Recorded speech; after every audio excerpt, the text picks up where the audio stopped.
Adını bir çoxunuz eşitməyibsiz. Bala Məşədi. Gəncədə bir vaxtlar bu ad qorxunun deyil, ümidin adı idi. Atası Məşədi Məhəmməd. Çox savadlı, dindar və qeyrətli bir kişi idi. Oğluna uşaqlıqdan öyrədirdi ki, əgər haqqı müdafiə etmirsənsə, nə oxumağın, nə də yaşamağın mənası var. Bax, Bala Məşədi elə bu ruhla böyüdü. 1905-ci ildə erməni daşnaqları Gəncədə müsəlmanları qırmağa başladı və xalq köməksiz qalmışdı. Polislər susurdu, çar hökuməti susurdu. Amma Bala Məşədi susmadı. Gizli təşkilat yarandı, difai.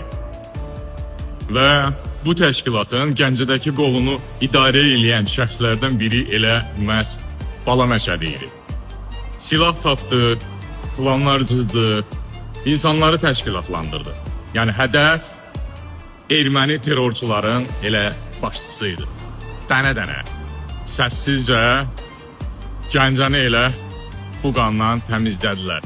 Onun qəhrəmanlığı elə yayılmışdı ki, Gəncənin xan nəslindən bir ağsaqqal ona qızını vermək istədi.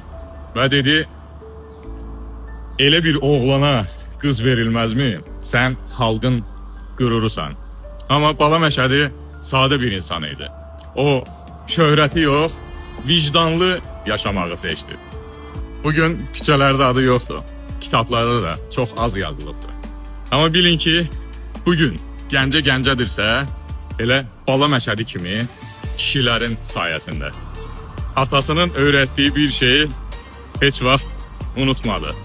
Haqqı müdafiə etmirsənsə, susmaq da xəyanətdir. Yəni tarix danışmasa da biz danışaq. Səssiz qəhrəmanları da unutmayaq. Sağ olun.